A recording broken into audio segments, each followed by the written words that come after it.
where is Paran? Before answering this question, it is very interesting to find out that some of the versions of the Bible deleted Paran and replaced it with another place. Chapter 25. And Samuel died, and all the Israelites were gathered together, and lamented him, and buried him in his house at Ramah. And David arose, and went down to the wilderness of Paran.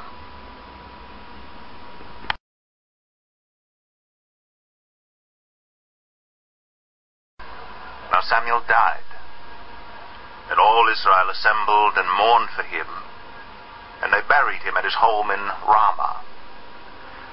Then David moved down into the desert of Maon.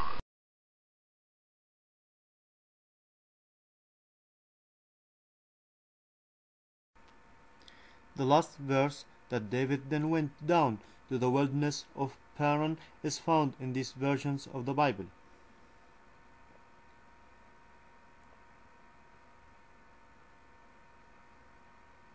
However, Paran is deleted and replaced by Maon in these versions of the Bible.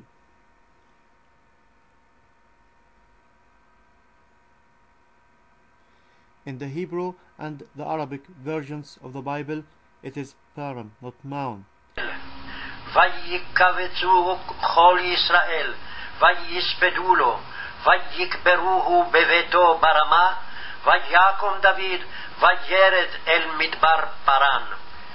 The thing is, Paran may be deleted by time, and we couldn't find it anymore in the new reprinted version of the Bible. I will leave the smart reader to answer this question. Have they internationally deleted Paran and replaced it by Maon?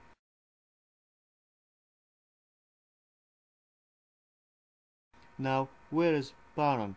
The biblical map locates Paran at the south of Judah. What is Suf? Suf, Hebrew name of the Red Sea. Now, look at this verse and do your best to locate Paran. The verse say that the Jordan River is opposite in front of the Red Sea, Suf, between Paran and Tophel. Tophel, if it is a place, is very hard to locate where it is. Also, it is mentioned once in the Bible, in this verse only. The thing that is impossible from the geographical point of view is that the Jordan River is not and cannot and will not be opposite the Red Sea. In the footnotes of some Bible versions, you may find this statement: Suf, Paran, Tophel, Laban, Hazeroth, and Dizhab. The exact location of this town is not known. The writers of such a statement depends on the ignorance of the reader and his carelessness to know the exact location of the important places in the Bible. No wonder then that some versions of the Bible say that Suf, which is the Hebrew name of the town. All of this effort is an attempt to hide Paran and make its location very confusing. However, Paran, one of the old Arabic names of Mecca, regardless of the great effort done to delete and replace its name or to make its location very confusing. Now look at this verse and do your best to locate Paran. These be the words which Moses spake unto all Israel on this side Jordan, in the wilderness, in the plain over against the Red Sea, between Paran and Tophel and Laban and Hazeroth. Paran in Saudi Arabia, not in Sinai, Egypt. After more than a century of research, where does the body of available evidence for the Exodus now lead?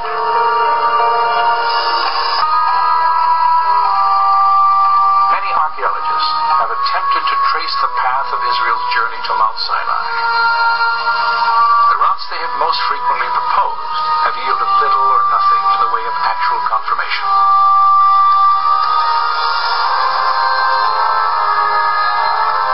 Yet today, another theory for the Israelites' path, far different from traditional ideas, may provide a trail of direct evidence for both a miracle and the historical validity of the Exodus account.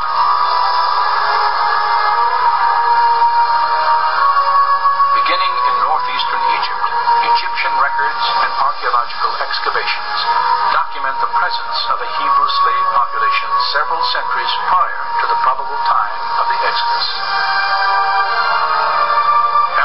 also shows that the Hebrews later appeared in Canaan, the promised land, after centuries of bondage.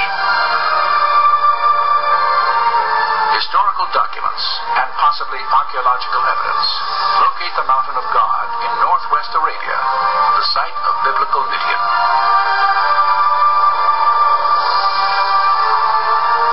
And a trade route leading to Midian, intersected by a system of riverbeds terminating at the Aqaba coast, matches biblical and historical descriptions of the Israelites' path to the Red Sea.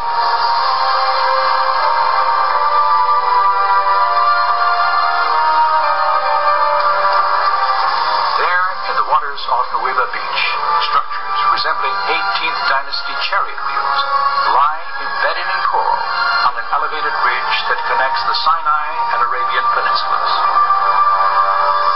Well, a good scientific theory explains a lot of evidence very simply and coherently.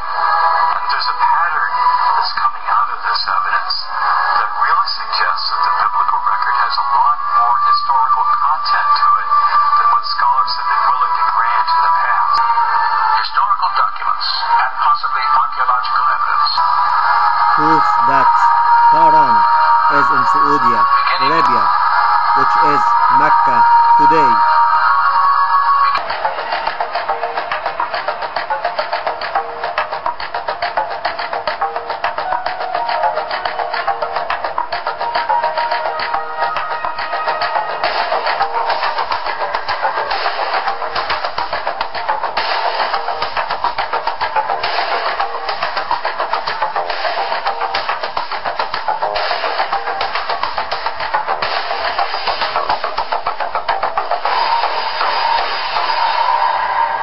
This is a find of the century, in my opinion, because it's one of the landmarks, so to speak, of the whole story of the Exodus.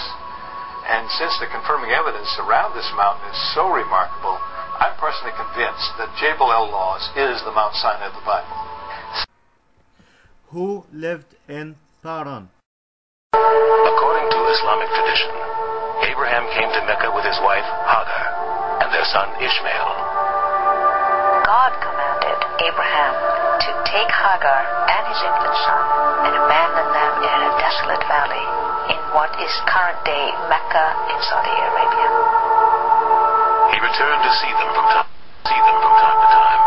On one of those visits, God asked him to build up the Kaaba and call the people to pilgrimage.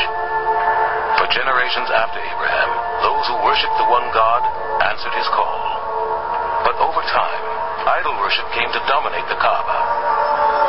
Then in the early 7th century, everything changed. A new prophet,